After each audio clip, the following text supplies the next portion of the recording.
Hello दोस्तों। आज हम लोग एक ऐसे सवाल पर बात करते हैं जो रासायनिक बलगत का एक महत्वपूर्ण सवाल है। ये सवाल 2025 बोर्ड में आने की संभावना रहेगी 12th में, जो केमिस्ट्री में एक चैप्टर है रासायनिक बलगत, और वहाँ से ये क्वेश्चन आने की प्रबल संभावना रहेगी। इस सवाल को हम लोग देखते हैं कि क्वेश्चन को ध्यानपूर्वक पढ़ें तो क्या दिया है कि एक प्रथम कोटि अभिक्रिया 3/4 पूर्ण होने में लगा समय अर्ध आयुकाल का 2 गुना होता है, सिद्ध कीजिए। तो ये सिद्ध करना होता है तो सबसे पहले हमें देखना ये पड़ेगा कि पदार्थ की जो प्रथम कोटि अभिक्रिया है, इसमें जो पदार्थ लिया उसकी प्रारंभिक सांद्रता क्या है। तो हम ये मानते हैं कि माना अभिक्रिया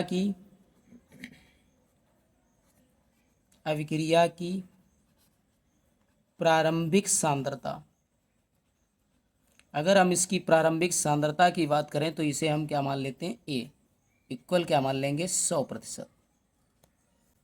अब ये कितना पूर्ण हो रही है, 3/4 पूर्ण हो रही है, और कितने समय में पूर्ण हो रही है, तो ये ध्यान देना पड़ेगा। 3/4 है तो विघटित पदार्थ की मात्रा, विघटित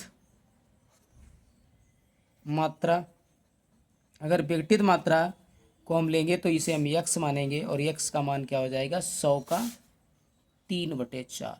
और ये क्यों होगा, क्योंकि प्रारंभिक सांद्रता का कितना पूर्ण हो रहा है, 3/4 हो रहा है। तो 4 से डिवाइड करेंगे, तो 4 से जब हम इसे डिवाइड करेंगे तो 4 1 जा 4, और 4 कितना हो जाएगा, 25 जा 100, मल्टीप्लाई करेंगे तो ये कितना आ जाएगा, 75%। तो इसका मतलब ये है कि अभिक्रिया जो है वो 75% पूर्ण होती है। तो अंतिम सांद्रता अगर निकालें तो अंतिम सांद्रता क्या निकलेगी, अंतिम सांद्रता, तो अंतिम सांद्रता जो निकलेगी इसे हम क्या मानते हैं, यक्स ए माइनस यक्स, तो इक्वल क्या हो जाएगा, 100 माइनस 75। तो ये कितना आएगा, अगर इसे निकालेंगे तो ये 25 आएगा।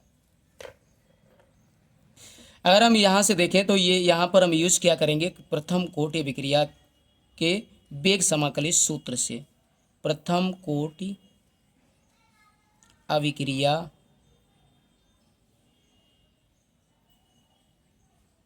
के सूत्र से। अब ये सूत्र क्या होता है, आपको याद रखना है, के बराबर वेग स्थिरांक बराबर होता है 2.303 अपान में टी लॉग का बेस 10 होता है ए अपान ए माइनस एक्स। वैल्यू पुटअप करते हैं, के इक्वल हो जाएगा 2.303 अपान टी लॉग ए रहेगा, सॉरी 10 रहेगा बेस, और ए का मान कितना है, ए का मान हमारा 100 है, और ए माइनस एक्स का मान है 25। अब इससे डिवाइड अगर हम करें तो 25 बन जा और ये 4 जा, तो log 4 आएगा। और हमें मालूम है log 4 का मान, क्योंकि log 2 की वैल्यू दी होती है, अगर log 2 की वैल्यू रखेंगे तो ये होता है 0.3010, और log 4 की वैल्यू रखें तो इसका 2 गुना कर देंगे 0.6010। तो हम डायरेक्ट वैल्यू रखते हैं 2.303 अपान टी लॉग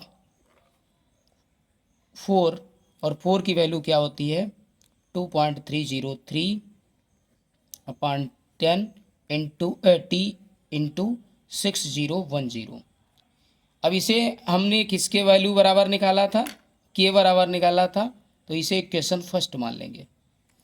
अब हम क्या करेंगे कि सवाल में दिया हुआ है कि इसमें इस 3/4 पूर्ण होने में लगा समय अर्ध आयुकाल का 2 गुना होता है। तो अर्ध आयुकाल के लिए क्या फार्मूला होता है, प्रथम कोटि अभिक्रिया के लिए, प्रथम कोटि अभिक्रिया के लिए, अभिक्रिया के लिए अर्ध आयु,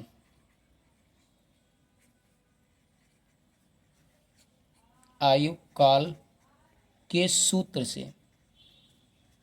अब इसका सूत्र जो होता है वो ये होता है वेग स्थिरांक बराबर ही हम रखेंगे, के बराबर क्या होगा 0.693 अपान में टी हाफ।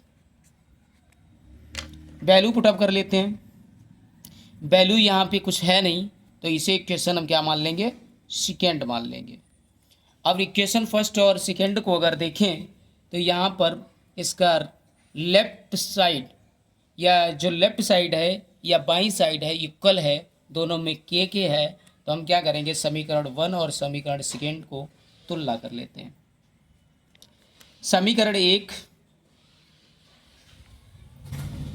व 2 की तुलना करने पर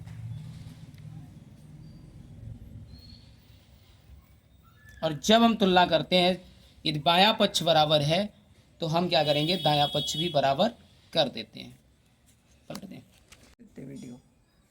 जब समीकरण 1 व 2 की तुलना करने पर अगर हम तुलना करें तो क्या करेंगे, जब बायां पक्ष बराबर है तो दायां पक्ष बराबर करेंगे। लेकिन एक हम लोगों ने ये किया है कि यहाँ पे 2 हो जाएगा और ये वैल्यू 2 कर लेंगे, क्योंकि जब 2 की वैल्यू 3010 है और इसका 2 गुना करेंगे तो ये 6020 हो जाएगा। अब क्या करें, बराबर करते हैं। तो इक्वेशन फर्स्ट क्या है, 2.303 इंटू, मल्टीप्लाई नहीं करेंगे, ऐसे रखेंगे 6020 अपान में क्या है, टी है इक्वल 0.693 और अपान में क्या है, टी हाफ है। अब टी की वैल्यू एक तरफ ले जाते हैं, क्रॉस मल्टीप्लिकेशन करते हैं, तो टी हाफ की मल्टीप्लाई करेंगे तो ये आएगा 2.303 into 0.6020 into T half equal आ जाएगा 0.693 और इंटू टी। अब टी की वैल्यू इधर ले आइए तो टी हाफ इक्वल टी हो जाएगा और इक्वल क्या होगा 0.693 अपान में ये डिवाइड में चला जाएगा 2.303 इंटू 0.6020। अब हम अगर इसको देखें, इसको अगर डिवाइड करें तो ये पूरा का पूरा जो डिवाइड होगा वो इसका 2 गुना है। इसका क्या है, इस वैल्यू का जो है वो 2 गुना है, क्योंकि log 2 का मान अगर हम 2.303 में 0.3010 से मल्टीप्लाई करेंगे तो ये क्या हो जाएगा 0.693 आ जाएगा, और 0.693 काट देंगे तो 2 हमारा बच जाएगा। 2 से जब मल्टीप्लाई करेंगे 1 की तो 2 ही आएगा, तो इसे हम 2 गुना हो जाएगा। अगर डिवाइड करके देखेंगे तो 1 और अपान 2, तो टी हाफ अपान टी इक्वल आएगा 1/2। क्रॉस मल्टीप्लिकेशन करते हैं तो टी इक्वल हो जाएगा 2 इंटू टी हाफ। ये आपका सिद्ध हो गया कि 3/4 अभिक्रिया पूर्ण होने में जो लगा समय है वो अर्धायुकाल का 2 गुना होता है। अगला क्वेश्चन हम देखते हैं कि जो उसी तरीके से हमारा अर्धायुकाल दिया होता है तो वेग स्थिरांक पूछ लेगा, और वेग स्थिरांक दिया हो तो अर्धायुकाल पूछ लेगा। और ऐसे क्वेश्चन हमारे एग्जाम में आते ही रहते हैं और ये भी आने की संभावना रहेगी। इसको अगर हम देखें कि कैसे करेंगे, तो हमने अभी आपको बताया था कि अर्धायुकाल का फार्मूला क्या है। तो प्रथम कोटि अभिक्रिया के लिए, प्रथम कोटि अभिक्रिया के लिए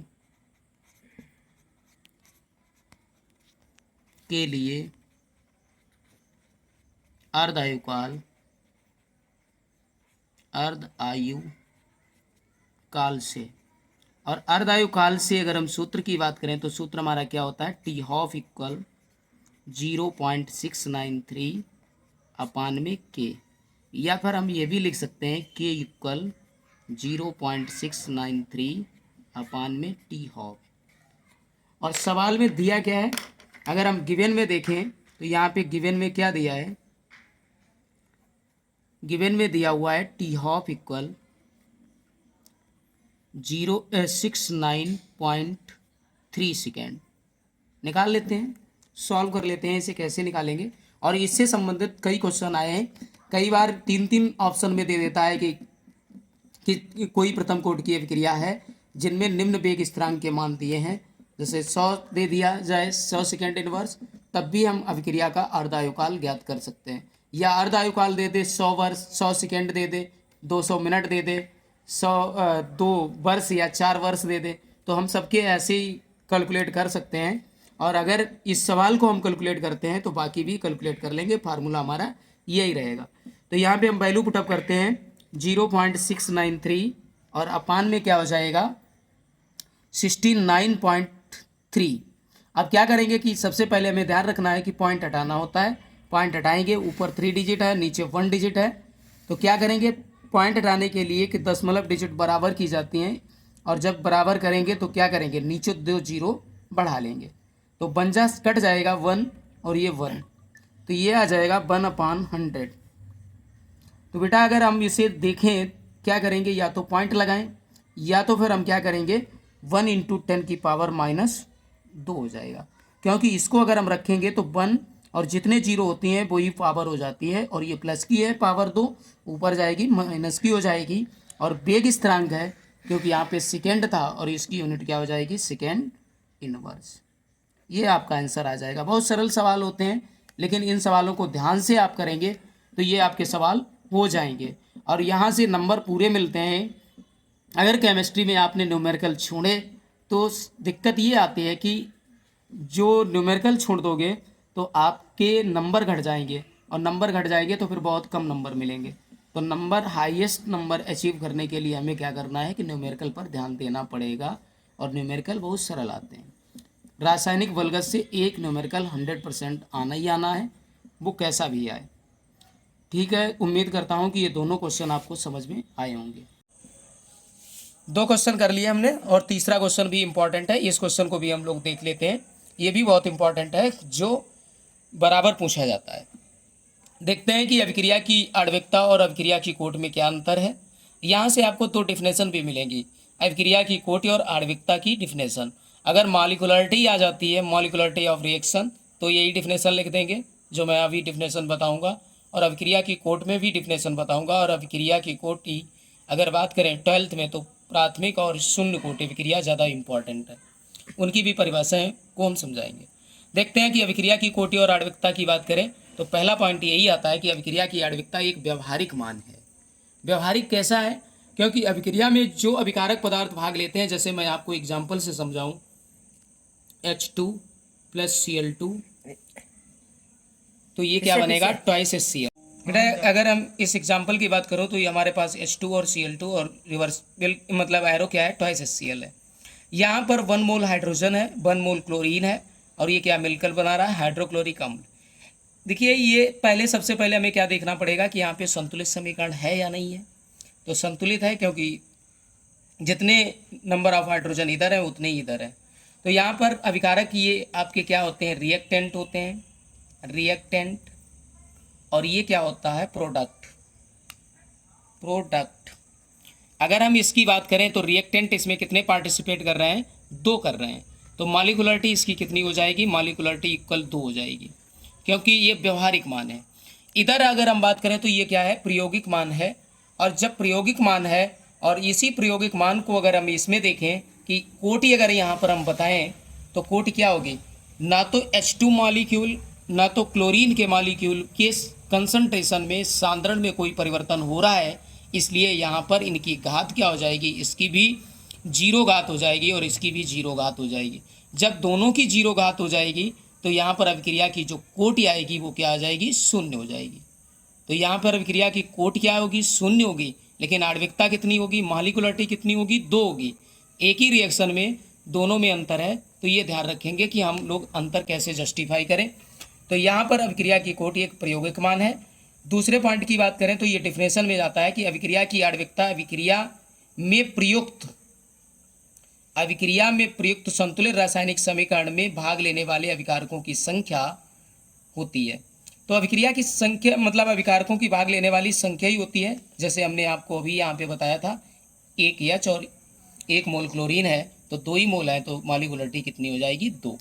इधर अगर अभिक्रिया की कोटि की बात करें तो अभिक्रिया की कोटि अभिक्रिया में अभिकारकों की सांद्रता में परिवर्तन की जो दर होती है, अभिक्रिया में अभिकारकों की सांद्रता में परिवर्तन की दर अभिकारकों की घात के अनुपातिक होती है।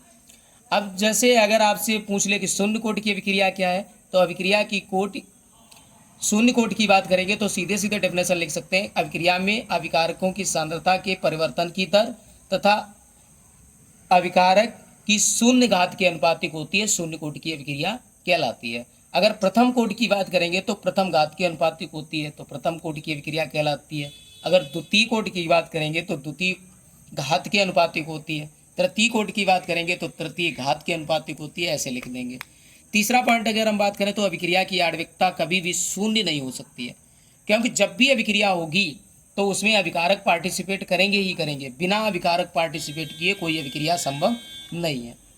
अभिक्रिया की कोटि शून्य हो सकती है, क्योंकि अभिकारक की घात अगर शून्य है तो अभिक्रिया की कोटि शून्य होगी।